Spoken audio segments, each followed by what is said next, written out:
anaphylactic shock. The nation's top specialists were about. They were confident and completely wrong. Outside stood Caleb, an electrician. But before this, he was a combat medic, and he knew that injection would stop the boy's heart. Who are you? Get this worker out of here. You're treating the wrong condition. Put the needle down. Look at the T-wave anomaly. It's a structural defect, not an allergy. That shot will kill him. The worth of a person they know when everyone else is wrong. The screens had gone flat. The physicians stepped away. In the most expensive private suite at Callaway Memorial Hospital, Eleanor Voss, one of the most powerful women in the country, knelt beside her 8-year-old son's bed, gripping his small, still hand, while a roomful of the nation's finest specialists quietly admitted there was nothing left to try. The air carried the sharp scent of antiseptic and defeat. And then, from the corner of the waiting area just past the glass, a black man in his early 40s, dressed in a worn jacket and steel-toed boots, rose to his feet and walked toward the door. He wasn't a physician. He wasn't a specialist. He was simply a single father. But in the next few minutes, he would accomplish what no one else in that building could. The charity benefit at Callaway Memorial had unfolded smoothly for most of the night. The ground floor ballroom had been transformed into something resembling elegance. White linens, soft lighting, a string trio playing near the entrance. His donors in tailored suits and designer gowns drifted between tables, trading pleasantries over wine glasses, signing checks with the quiet contentment of people who believed money solved nearly everything. Caleb Reyes had been there since 4 that afternoon, crouched behind a speaker column near the back wall, correcting an audio cable the venue's regular technician had wired wrong. He wasn't a guest. He was the man nobody glanced at twice. Caleb was 42, broad through the shoulders but not imposing, with a face trained to stay neutral in rooms where he didn't belong. He worked for a small electrical contracting outfit in the city, the kind of job that kept the lights on and his daughter fed. His 7-year-old, Maddie, had come along that evening because the after-school program had shut down early, and he hadn't managed to reach the neighbor who sometimes watched her. She sat in a folding chair near the service entrance, shoes swinging above the floor, absorbed in a coloring book with the singular focus only a child can summon in a noisy room. Nobody at that gala would have guessed that Caleb had once worked under conditions far more chaotic than a glitching sound system. 2 tours in Afghanistan as a combat medic had taught him to read a scene in seconds, to spot what didn't fit, to stay level when everything around him was unraveling. He'd come home with steady hands and a mind that cataloged detail automatically, whether he wanted it to or not, a habit that had outlasted the uniform by years and shown no sign of fading on its own. In the years since leaving the service, he had tried to let that part of himself fall quiet. After his wife Renee died 3 years earlier, it became easier simply to stop engaging with medicine, with hospitals, with the version of himself that had once believed stepping in was always worth the risk. He hadn't set foot inside a hospital since the day he signed her death certificate. Eleanor Voss arrived at the gala exactly as she arrived everywhere, slightly late, instantly seen. She was 45, with dark hair pulled back in a style that suggested command rather than vanity, wearing a charcoal dress that was expensive, without trying to prove it. As founder of Voss Capital, one of the most influential private investment firms on the East Coast, Eleanor had built her empire on a mix of genuine intelligence and a flat refusal to be underestimated. She was the evening's headline donor, having pledged a substantial sum to the hospital's pediatric cardiac wing, an irony that wouldn't surface until later. Beside her walked Caleb. No, beside her walked her own son, Henry, 8 years old, dressed in a small blazer he clearly hated. He kept tugging at the collar as they crossed the room, and Eleanor kept redirecting his hand away from it, with the automatic patience of a mother who had fought this exact battle many times. Henry was the one constant in a life otherwise rebuilt from the ground up after her divorce 3 years earlier. He was sharp, curious, prone to asking questions at the worst possible moments. And in every way that mattered to Eleanor, the reason she got out of bed each morning. The evening proceeded without incident for nearly 2 hours. Caleb finished the cable repair, tested the audio levels, and settled into a chair near the service corridor to wait out the rest of the event before packing his gear. Addie had drifted into a light, tilted sleep against his shoulder. The speeches began. Eleanor was introduced to applause, said the right things in the right order, and returned to her seat. Henry, beside her, grew restless, the way children do once they've used up their patience with adult functions. He'd been folding and unfolding a program booklet when a small commotion near the entrance drew the attention of nearby guests, causing a brief, gentle surge in the crowd, the kind that happens when a late arrival creates a bottleneck at the door. It was over fast. No one fell. No one was knocked down. But in the shuffle, Henry was jostled and caught a glancing hit to his chest from the elbow of a man stepping sideways to dodge the crowd. It wasn't hard. It wasn't the kind of thing that would make a parent look twice.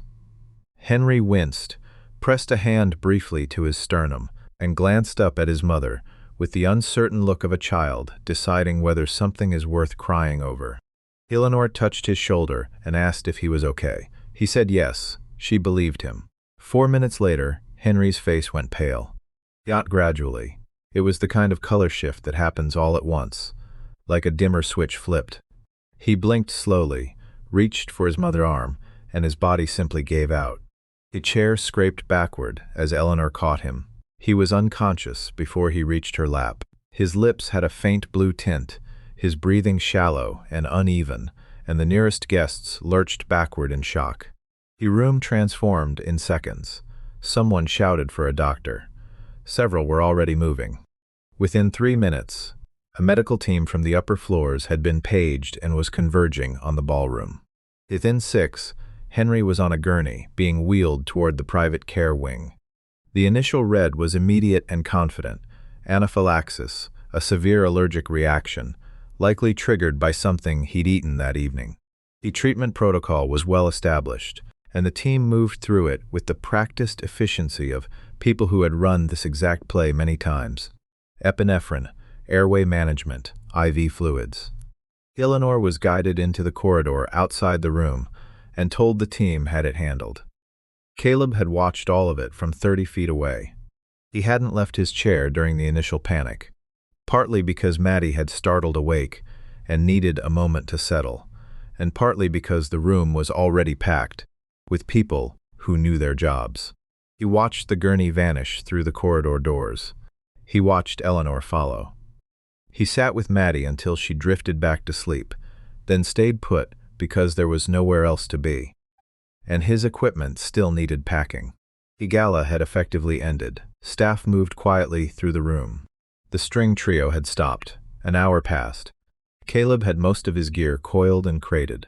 Through the glass panel beside the corridor doors, he could see the edge of the private care wing, not the room itself, but enough of the hallway to catch movement, the occasional pass of a nurse, the steady orange light above the door signaling a room in active use. He wasn't watching on purpose. He just noticed things. He always had. It was when a second cart was wheeled in, this one carrying crash equipment, not a standard treatment trolley, that something shifted in his attention. He stood without fully deciding to. He moved toward the glass. Inside, through the narrow window, he could see the monitors above Henry's bed. He could see the team working. He could see, from how they were positioned and what equipment they had out, that they were still running the anaphylaxis protocol, escalating it. More epinephrine, more aggressive fluid management. Caleb looked at the boy's skin. No hives, no swelling around the face or throat.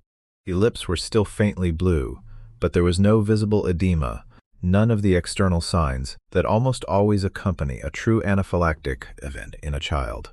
He looked at the cardiac monitor. Even from his angle and distance, the waveform was clear enough for his eyes to catch what the trained eyes inside the room hadn't yet paused to look for. The T-wave pattern was wrong. Not the wrong of a body in allergic shock, but the wrong of a heart misfiring at the electrical level. He had seen that exact pattern before, not in a hospital. In a field kit, on a dirt road outside Kandahar, bent over a 23-year-old soldier who'd taken a low-velocity hit to the chest during a vehicle incident, whose heart had decided, at precisely the wrong instant, in its electrical cycle, that it was finished. Commotio cordis, a disruption triggered not by force but by timing, a blunt impact landing in that narrow window of vulnerability between heartbeats. In a child with an undetected structural defect in the cardiac wall, the kind that causes no symptoms until a specific trigger finds it, the result could look exactly like this. The team inside was treating the wrong condition. Every dose of epinephrine they administered was stimulating a heart that needed slowing and stabilizing, not pushing. Caleb stood at the glass for a long moment.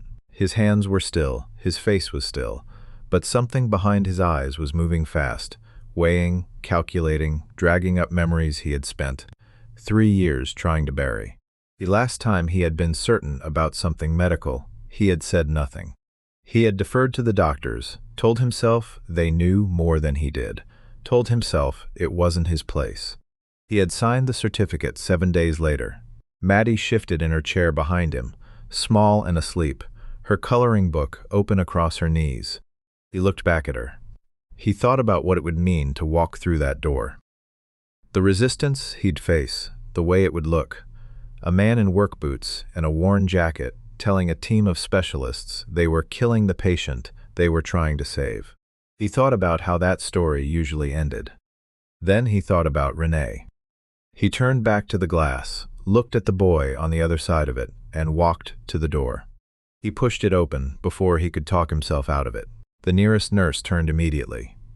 The lead physician, a silver-haired man in his late 50s named Dr.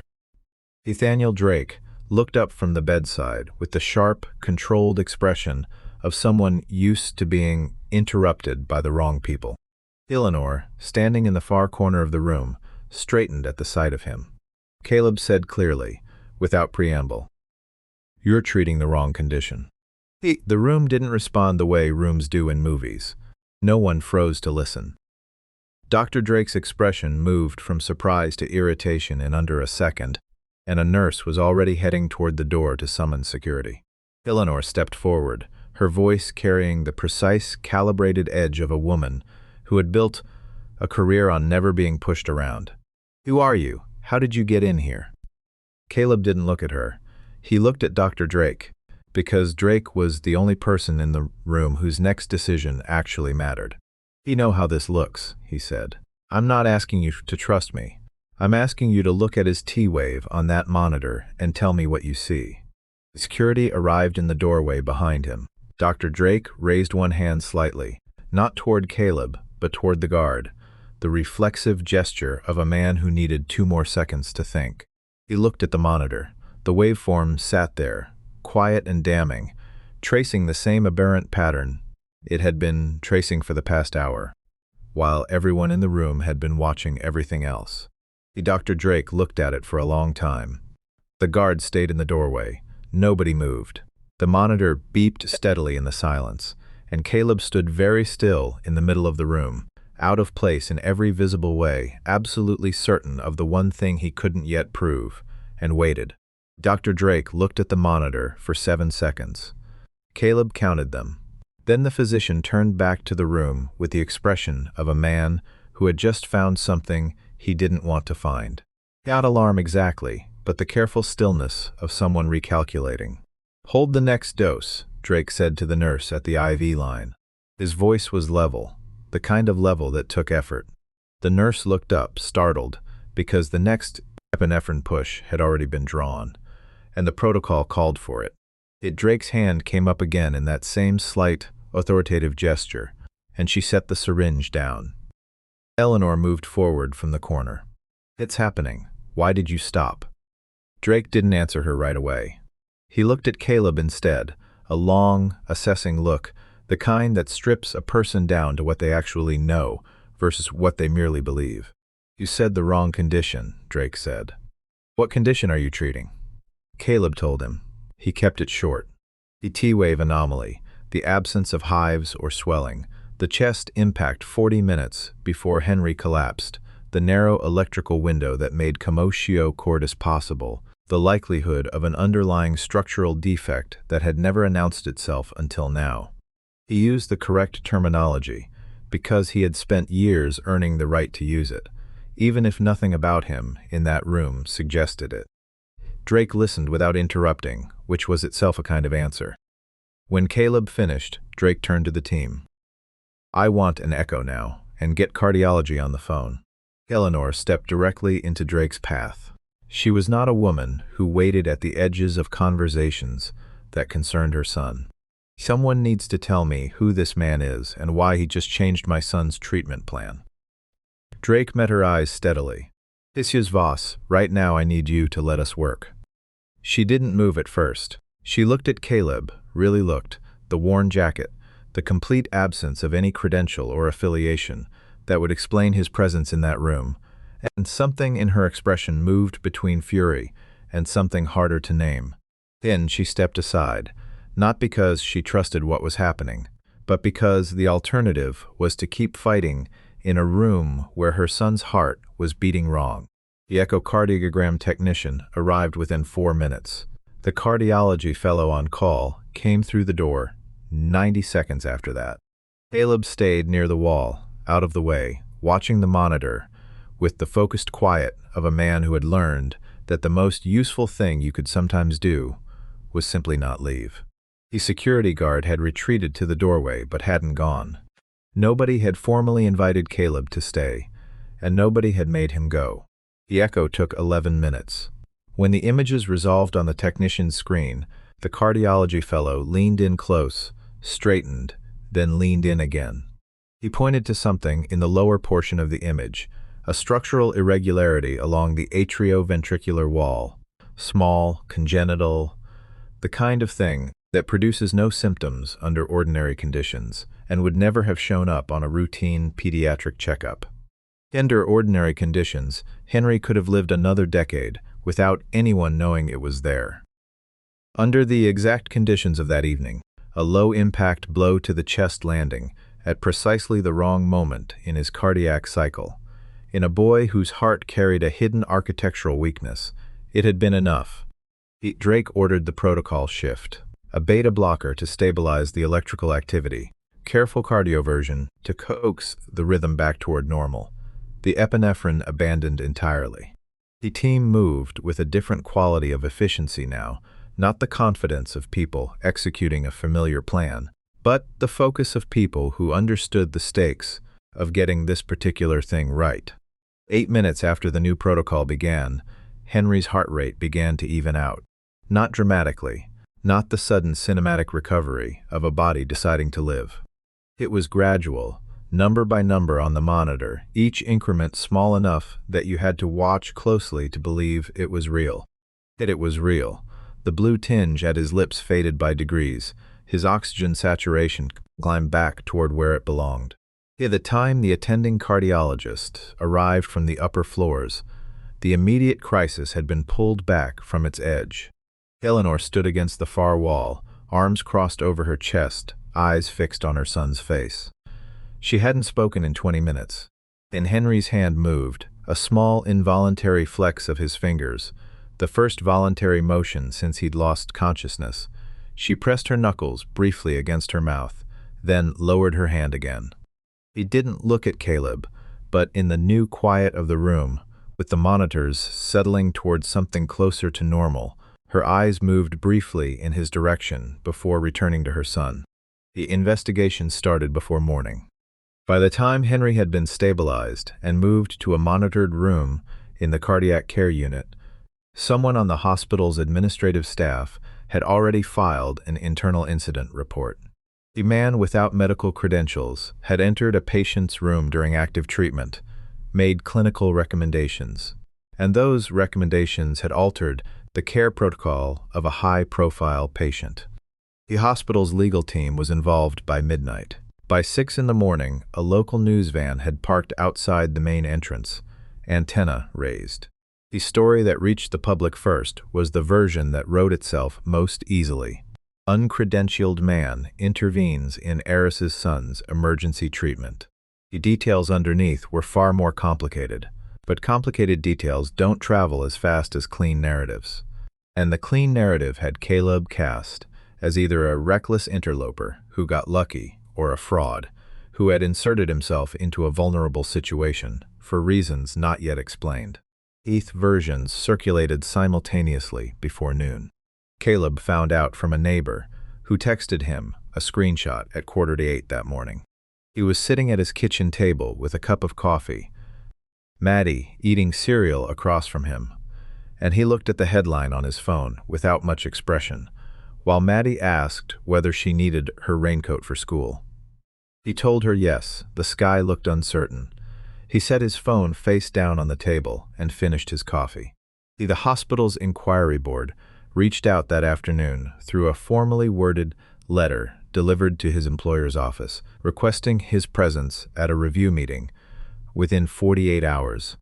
The letter was polite and made no accusation, but the framework it outlined: unauthorized access to patient care areas, potential violation of medical practice statutes, wasn't designed to make him feel welcome. His employer, a decent man named Walt, who ran the contracting company out of a converted garage in the warehouse district, called Caleb personally and told him the hospital had also reached out to them. Walt's tone was careful, the tone of a man trying to figure out which side of the situation he was standing on. Inside the hospital, opinion fractured along predictable lines. Two of the physicians who had been in the room during the original treatment, neither of whom had caught the T-wave anomaly themselves, gave statements to the inquiry board suggesting Caleb's intervention had created confusion and unnecessary delay, and that the improvement in Henry's condition owed more to the team's own adaptive response than to any outside input. Dr. Drake gave a different statement, factual and unembellished, confirming exactly what had happened and in what order. The discrepancy between the accounts was itself a kind of answer. But inquiry boards move slowly, and in the meantime, the public version of events was being shaped by people who hadn't been in the room. Eleanor's own team handled her side of it. Voss Capital's communications director had drafted a statement within hours of the first news cycle, and the board of directors had reacted by more. The hospital where Henry now lay recovering was one of two medical institutions Voss Capital had funded heavily over the past 4 years. The implication, never stated outright, always clearly understood, was that the foundation's continued relationship with the hospital wasn't entirely separable from how publicly the institution chose to position itself on the question of Caleb Reyes. Eleanor hadn't issued a statement. She hadn't left the hospital. She'd spent the night in the chair beside Henry's bed, and when her communications director came to her room at 9 that morning with a tablet and a drafted paragraph, she looked at it once and handed it back without comment. Henry was awake by mid-morning, groggy and bewildered, asking for water. He didn't fully grasp what had happened to him, and Eleanor had kept the explanation simple. His heart had needed help. The doctors had helped it. He was going to be fine. He accepted this with the practical trust of a child who believes the adults around him have things under control. He asked if he could have the television remote. She gave it to him, then stepped into the hallway and stood there a long time with her back against the wall, not crying, because Eleanor Voss hadn't cried in a professional context since she was 31, and she wasn't going to start now. But her hands were shaking very slightly, and she noticed and made them stop. She thought about the man in the worn jacket. She thought about the way he'd spoken, not with the performing confidence of someone who wanted to be believed, but with the flat, load-bearing Barton certainty of someone who didn't particularly care whether he was believed, who said what he said because it was true, and because the alternative was silence. And he'd apparently decided silence was no longer available to him. She didn't know what to do with that. She had spent her entire career learning to tell people who told her what she wanted to hear, apart from people who told her the truth. And she was very good at it. Yet this didn't fit either category cleanly. She'd quietly asked someone on the hospital staff to pull whatever background they could find on Caleb Reyes, not through official channels, just what was publicly findable. The early afternoon, she had a summary on her phone. U.S. Army Combat Medical Specialist, 2 deployments, honorable discharge, a stretch of employment with a civilian emergency response organization after his return, then a gap, then the electrical contracting work.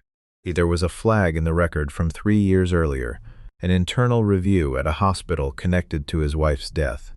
The details of the review weren't available through informal channels, but the outcome was cleared of any wrongdoing, case closed. Eleanor read the summary twice. She put her phone away. She went back into Henry's room, sat beside him, and watched him watch television with the uncomplicated absorption of a boy who had no idea how close things had come. And she thought about the internal review and the gap in the record, and the way Caleb had looked when he walked through that door, like a man who had made a decision that cost him something to make. She didn't know the full shape of what it had cost. Not yet. At 11:47 that night, the monitors in Henry's room triggered a cascade alert. His oxygen saturation dropped 14 points in under a minute. His heart rate spiked, then destabilized into the irregular, dangerous pattern the team had fought through the night before. The attending nurse responded in under 30 seconds. The on-call cardiologist arrived 2 minutes later. The room filled again with the controlled urgency Caleb had watched from outside the glass the previous night. At this time, the situation was different. The structural defect that had been identified, but not yet surgically addressed, was no longer staying quiet. The blockage was progressing. The protocols that had stabilized Henry overnight weren't holding, and the on-call cardiologist was making emergency calls to the attending surgeon, running calculations, trying to determine whether Henry could be stabilized enough to survive a procedure, or whether the window for that decision was already closing. Caleb wasn't in the hospital when the alert fired. He was in the parking garage, sitting in the driver's seat of his truck, with the engine off. He'd come back after dropping Maddie at the neighbor's, not entirely sure why, telling himself he just needed to know the boy was stable before he could sleep. He'd been sitting there for 40 minutes, watching the entrance, not going in. His phone was in his jacket pocket. He hadn't turned it back on since the news cycle started. He had no way of knowing, sitting in that dark garage, that somewhere above him, the 8-year-old boy, whose heart he had already saved once, was running out of time again. Caleb turned his phone on at 12 minutes past midnight. He didn't have a specific reason. He'd been sitting in the garage for nearly 90 minutes by then, and something had shifted in the quality of the silence around him. Not a sound, not a signal, just the particular stillness that settles over a person. When they've been avoiding a decision long enough, that the decision starts to feel like it's already been made. The screen lit up with a backlog of notifications he didn't read. He opened his contacts instead, stared at nothing for a moment, then got out of the truck. The main entrance was still staffed at that hour. The night attendant recognized him, not warmly, but with the careful neutrality of someone who'd been briefed. Caleb told her he needed to speak with Dr. Drake. She told him Drake wasn't on overnight rotation. Caleb said he'd wait. She picked up her phone. He sat down in one of the chairs near the entrance, put his hands on his knees, and looked at the floor. 20 minutes later, a woman came through the interior doors, at a pace that wasn't quite running. It was Eleanor. She still wore the same clothes from that morning, her hair no longer pulled back, the composure she'd maintained so precisely through the previous 24 hours, thinned to something raw and closer to the surface. The front desk had told her Caleb Reyes was sitting in the lobby, and she'd come down immediately, because in that moment, with her son's monitors alarming upstairs and the surgical team trying to find a foothold, Caleb Reyes in the lobby was the most useful piece of information she'd received all night. She saw him in the chair and came straight toward him. "He's crashing again," she said. The words came out flat, not because she was calm, but because she'd gone past the register where panic is loud. It's worse than last night. They can't stabilize him. Caleb stood. What are they doing? Eleanor told him. The cascade alert, the destabilized rhythm, the fact that the structural defect was progressing faster than the surgical team had anticipated, and that the on-call cardiologist was trying to determine whether Henry was stable enough to survive an interventional procedure. She relayed it the way she processed everything, accurately, sequentially, without editorializing. He had pulled the information from the attending nurse with the focused extraction of a woman who didn't accept vague reassurances, and she handed it to Caleb now, with the same precision she'd used briefing a crisis team at her firm. Caleb listened without interrupting. When she finished, he asked, "The echo they ran last night, was it a standard apical four-chamber view?" Eleanor looked at him. "I don't know what that means." "It means the technician would have had Henry positioned flat, probe angled up from the lower chest," Caleb said. "It's the standard approach. It gives you a good general picture, but there's a modified view. Subcostal oblique, patient tilted, probe repositioned, that gives you a different angle on the atrioventricular junction. Last night, I thought the standard echo was enough to work with. But if his condition is deteriorating the way you're describing, there may be a secondary occlusion point the first imaging didn't reach. In the field, when we didn't have full equipment, that modified view was sometimes the only way to find what we were missing." Eleanor watched his face as he said it. She had spent 20 years reading people across conference tables, and she understood the difference between a man constructing a story in real time and a man reporting a fact he'd known for a while and was only now choosing to say out loud. This was the second kind. "Why didn't you push for this last night?" she asked. "Because I wasn't certain it was necessary until now," he said, holding her gaze.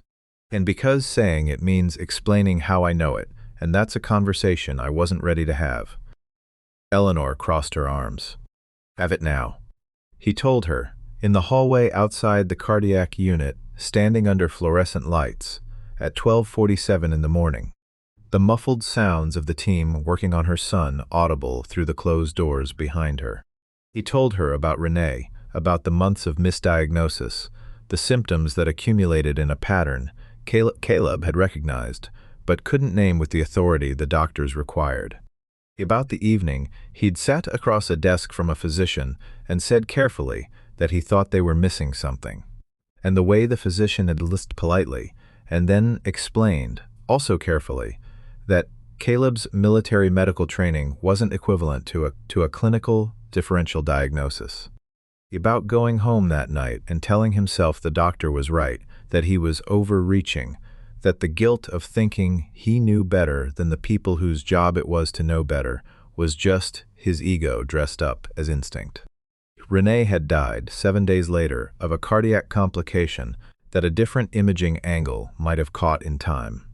The internal review that followed had cleared him of wrongdoing, because there was no wrongdoing to find.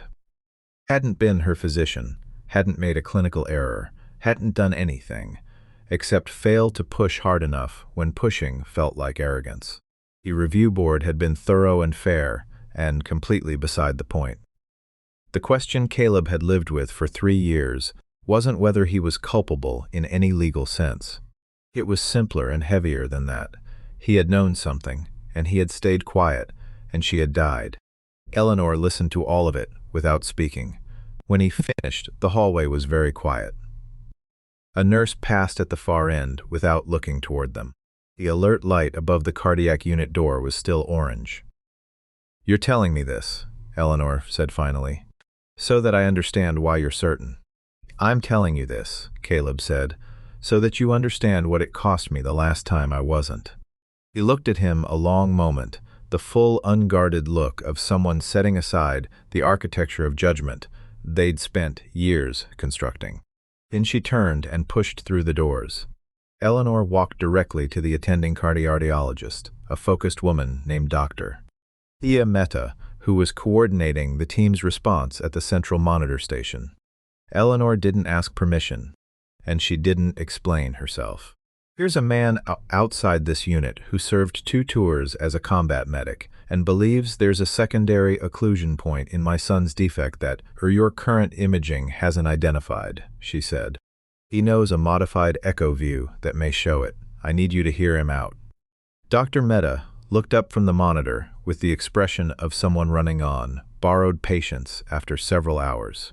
This is Voss. My son is dying in that room, Eleanor said, not loudly, not as a threat, simply as a fact she was asking the other woman to weigh against whatever objection was forming. If he's wrong, you've lost 4 minutes. If he's right, you found what you're missing. I am asking you to make that calculation. Dr. Mehta made it. She gestured toward the door. Caleb came in and described the modified subcostal oblique approach to the echo technician in precise, unambiguous terms. The technician, a young woman named Priscilla, with 7 years of experience and the professional self-possession not to let the strangeness of the situation slow her hands. He positioned her equipment and adjusted the probe angle, while Caleb guided her with the kind of directional instruction that comes from physical memory rather than theoretical knowledge. He'd done this in conditions that made a hospital room look like a controlled environment, and his hands were steady. The image resolved on the screen at 1:23 in the morning. There it was, a secondary narrowing at the oblique margin of the defect, invisible from the standard imaging angle, sitting in the exact location, generating the occlusion driving Henry's deteriorating rhythm. Not large, not dramatic. Exactly the kind of thing that could kill a child quietly while a team of skilled physicians looked in the right place with the wrong perspective. Dr. Mehta looked at for 3 seconds, then turned to the surgical resident. Get Dr. Whitfield on the phone. Tell him we have a target. The interventional procedure was catheter-based, less invasive than open surgery, appropriate for a defect of this size and location, carrying its own risks, but far fewer than doing nothing, while Henry's heart continued fighting its own architecture. Dr. Whitfield, the attending cardiac surgeon, arrived from home in 40 minutes and reviewed the imaging without sitting down. He asked 3 questions, got 3 answers, and said they were going in. Caleb wasn't in the room for any of what followed. He was back in the hallway on a chair against the wall, in the particular stillness of someone who has done the one thing they came to do and now has nothing left to manage. Eleanor sat down beside him at 2:15 after the surgical team had taken Henry, and the waiting became the only available action. Neither spoke for a while. The hallway was empty in both directions. The fluorescent light above them buzzed faintly at a frequency just below annoying. Review, Eleanor said eventually. After your wife, you were cleared. Yes, Caleb said, but you left medicine anyway. He left because being cleared isn't the same as being okay, he said. Those are 2 different things, and I spent a long time mixing them up. Eleanor absorbed this. Outside a window at the end of the hall, the city sat dark and still. I had someone pull your background yesterday, she said. She said it without apology, because she wasn't a person who apologized for due diligence, but her voice carried an acknowledgement that it was something he deserved to know. After last night, I wanted to understand who you were. I figured, Caleb said, the gap in your record after the contracting work was started. She didn't frame it quite as a question. That's Maddie, he said. That's just being her dad. Eleanor looked at her hands in her lap. He thought about Henry tugging at his collar at the gala, the small automatic irritation of redirecting him, the 1,000 unremarkable moments that made up the texture of having him in her life. She thought about how easily that texture could have ended, not dramatically, not with warning. Just a boy falling sideways in a crowded room and a team of excellent physicians treating the wrong thing, while the right answer stood outside a glass panel in a worn jacket. I owe you something I don't know how to quantify, she said. Caleb shook his head. You don't owe me anything. He's going to disagree with you on that. That's your right, he said. But I didn't come back tonight because of what you owe me. Came back because he's 8 years old. Henry came through the procedure at 4:12 in the morning. Dr. Chief Whitfield emerged from the surgical suite, and told Eleanor the occlusion had been successfully addressed, that the structural defect had been repaired with a small catheter-deployed closure device, and that, barring complications, which he considered unlikely given the precision of the repair, her son would recover fully. He would need monitoring and follow-up imaging at regular intervals for the next several years, and some restrictions on contact sports in the near term. Otherwise, he was expected to live a completely normal life. Eleanor thanked him. She shook his hand. She walked back to the hallway, sat down next to Caleb, and said nothing for a long time. Then, very quietly, "Thank you." 2 words, not decorated, not cushioned inside a longer sentence, just the words themselves, from a woman who had spent most of her adult life keeping gratitude at a professional distance and was no longer doing that. Caleb nodded once. He looked tired in the way people look when something they've carried a long time has finally been set down. He's not lighter yet exactly, just different, like the body is still adjusting to the changed weight. In the weeks that followed, Eleanor didn't offer Caleb money. He'd understood from how he operated that it wasn't what he needed. What she did instead was use the full weight of Voss Capital's influence to push Callaway Memorial and 2 affiliated institutions to adopt a mandatory cardiac screening protocol for pediatric patients, specifically targeting the class of congenital defects that had gone undetected in Henry. She worked with Dr. Drake and Dr. Mehta to formalize the modified imaging technique Caleb had described into the hospital's standard diagnostic training. She did it without press releases or public announcements. She just made it happen, the way she made most things happen, quietly, completely, without asking for credit. Caleb learned of it through a brief letter from the hospital's chief medical officer, acknowledging his contribution and confirming the inquiry board would take no further action. Dr. Drake had submitted a final statement that left no ambiguity about the sequence of events or the role Caleb had played. The 2 physicians who had given contradicting accounts declined further comment. When Henry was well enough for visitors, he asked his mother to arrange a meeting with the man who helped. Eleanor brought Caleb to the hospital on a Saturday morning, Maddie in tow, carrying a drawing she'd made of the hospital. Because Henry had mentioned he liked art, Henry had made something too.